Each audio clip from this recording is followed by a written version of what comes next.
Padre, del Hijo y del Espíritu Santo. Amén. Queridos hermanos, ¿por qué celebramos misas? ¿Por qué celebramos misas por los difuntos? ¿Cuál es el problema? ¿Cuál es el motivo? ¿Cuál es el beneficio? Y bien, se celebra el Santo Sacrificio de la Misa por los difuntos que sí se salvaron, pero quizás todavía no llegaron a su destino.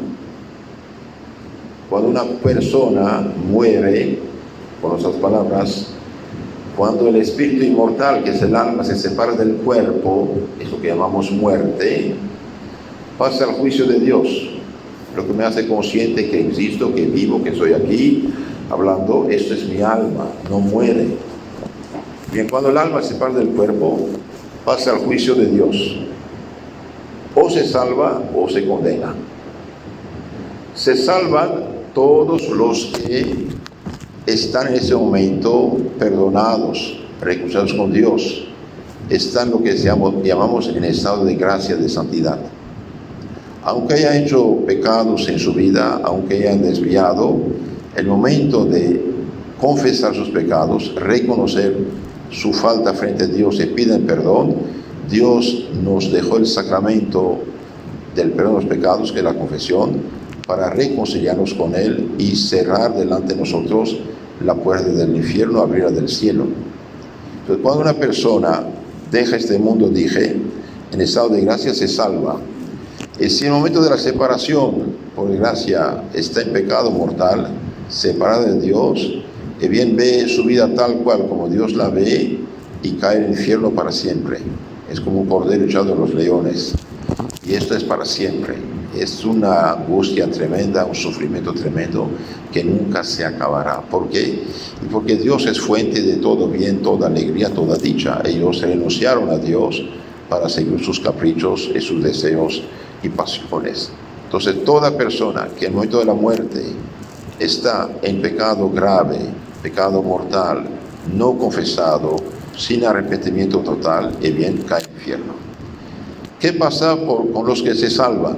Y bien, los que se salvan, todos llegarán al cielo, al paraíso. Pero unos llegan directamente, los santos, los penitentes y los inocentes. Otros tardan, Dios les da la posibilidad de purificarse antes de llegar al cielo. ¿Quiénes son los que van al cielo directamente? Dije los inocentes, todos los niños bautizados, hasta uso de razón, que no hicieron ningún pecado personal, por su bautismo son santos, van derecho al cielo.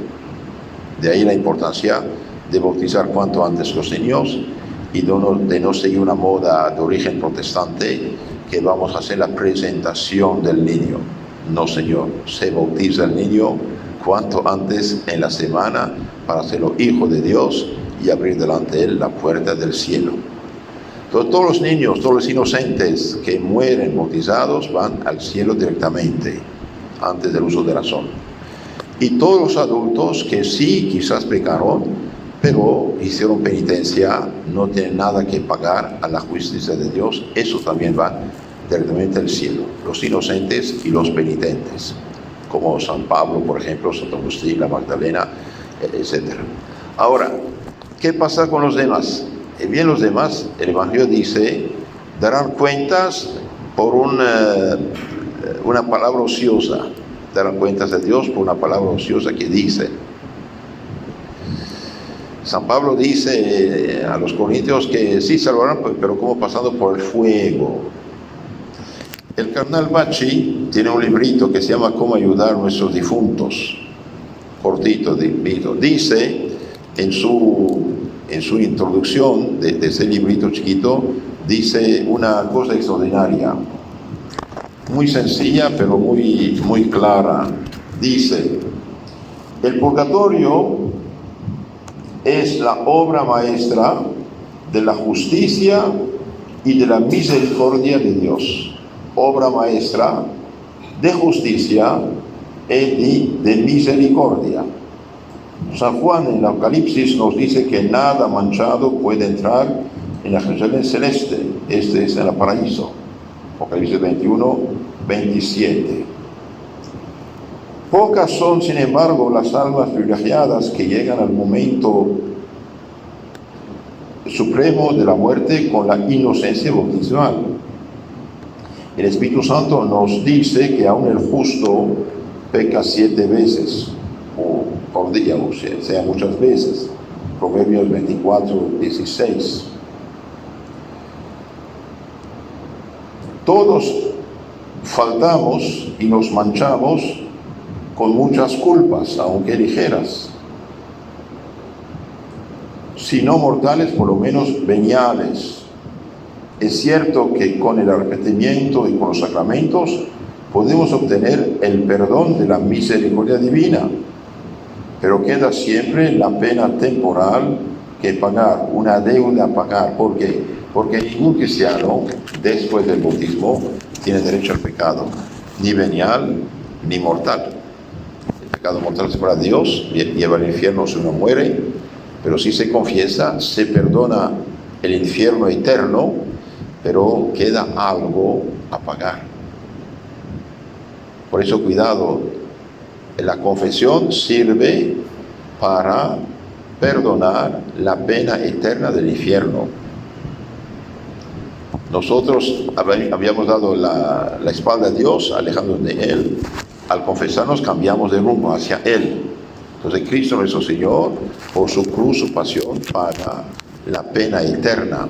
Con nuestras palabras, Él paga el 99.9% de la deuda, queda un 0.1% de nuestra parte, para ser los hijos responsables. Entonces Dios perdona, pero exige reparación. Y las personas que no hicieron bastante penitencia en este mundo, Dios le da la posibilidad de purificarse antes de llegar delante de su presencia, entrar al paraíso. Esa es la razón del purgatorio. Nuestro Señor dice: por toda palabra ociosa darán cuentas a Dios, Ok, entonces, ¿qué hacemos? Por eso, que los hermanos, cuando hay enfermedades, dificultades, angustias, pobrezas, cualquier cosa, ofrezcamos al Señor todo esto. Ofrezcamos todo esto al nuestro Señor. Cada confesión, cada comunión, cada rosario, cada limosna que hacemos, cada buena obra que hacemos, bien borra una parte de nuestro purgatorio. Tengamos consciente de esto. Entonces, el purgatorio es obra maestra de la justicia y de la misericordia. Justicia, Dios exige reparación. Misericordia, quiere Dios salvación. Por eso es la razón del purgatorio. El cardenal Bachi dice: pocas almas llegan al momento supremo totalmente purificadas. Entonces, por eso Dios les da la posibilidad de purificarse. La justicia de Dios no nos puede admitir imperfectos como estamos y manchados al cielo, al goce supremo de la visión. Nos rechazará, entonces, como rechaza de sí a los que mueren pecado mortal y son condenados al fuego eterno. No, la justicia de Dios es infinita, también lo es su misericordia.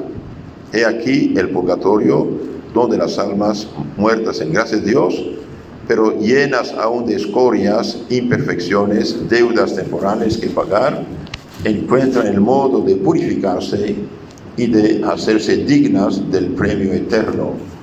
Agradezcamos a Dios este gran don, que es el último de la cadena preciosa de sus misericordias infinitas, y en un día nos permitirá de subir puros y limpios a la visión beatífica del paraíso. Entonces, la razón del purgatorio es algo muy, muy hermoso: justicia y misericordia. Justicia y misericordia. Ahora, ¿dónde está en la Biblia van a decir esto?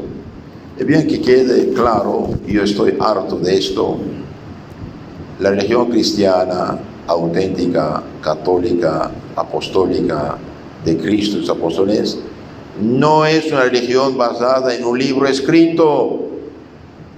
Nuestro Señor no mandó escribir nada. Y los apóstoles solamente nos dejaron un pequeño resumen para ayudar a sus ayudantes, los primeros sacerdotes obispos, a predicar nada más. Nuestra religión es de la predicación oral. La Biblia misma nos dice que todo no está escrito. San Juan dice, si todo hubiera sido escrito, los libros no cabrían en el mundo. Vean los últimos 2 capítulos de San Juan, al final. Sin embargo, para los tercos que quieren cuestionar todo injustamente, bien, está en la Biblia verdadera. El segundo libro de los Macabeos, capítulo 12, 42-46, dice que unos 160 años antes de Cristo, Judas Macabeo tuvo unos soldados muertos en la guerra, y bien mandó a hacer una colecta de 12,000 dracmas, que es bastante dinero. Mandó ese dinero a Jerusalén, comprar ovejas, corderos, y sacrificarlos por los pecados de los difuntos, para libertarlos de los lazos del pecado, de las hijas del pecado, con otras palabras. De ahí, si antes de Cristo el pueblo hebreo, destinado a preparar la vida de Cristo, hace oraciones y sacrificios por difuntos, con mayor razón el Nuevo Testamento. La Iglesia siempre ha rezado y reza por los difuntos. Ahora, si nuestro difunto está en el cielo ya, lo que hacemos no está perdido. Dios lo toma en cuenta. Primero hacemos obra de caridad, de agradecimiento, de piedad filial con nuestros difuntos. Y segundo, lo que hacemos sirve para otros. Supongamos usted manda una caja de víveres y ropa a la cárcel por un familiar que está en la cárcel, supongamos. Y cuando llega la caja, él ya salió. De los demás presos están muy contentos de tener esta ayuda, ¿no? Porque necesitan. Entonces Dios aplica a otros lo que hacemos por nuestros difuntos en caso que estuvieran ya en el cielo. Y si es el purgatorio, es grande alivio, grande alivio. ¿Qué sufren los difuntos en el purgatorio? Bien, sufren mucho, sufren bastante. La tradición de los santos padres de la Iglesia, de los grandes santos de la Iglesia católica, y la enseñanza ordinaria de la Iglesia, hablando de las penas del purgatorio, usan expresiones tales que deberían estimularnos a evitar aún el pecado más pequeño, no solo por ser ofensa de Dios, a quien debemos amar sobre todas las cosas, sino también porque será castigado por él severamente. Además, esta enseñanza debería movernos a tener misericordia de los pobres, de las pobres almas purgantes que gimen entre tantos tormentos. Los santos dicen que el dolor más pequeño del purgatorio es mucho más grande que el más grande de esta tierra. Es algo serio. Por eso los santos, sabiendo estas cosas, trataban de evitar absolutamente todo pecado.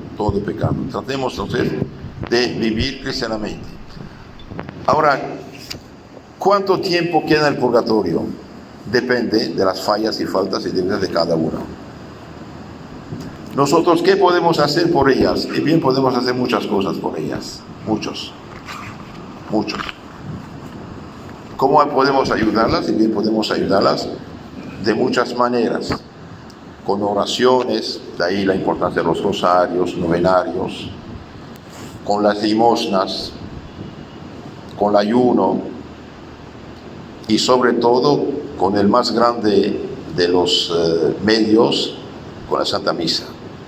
La misa ayuda muchísimo a los difuntos. Es el más grande medio de alivio de difuntos porque es la oración de Cristo, la sangre de Cristo que se apoya sobre estas almas.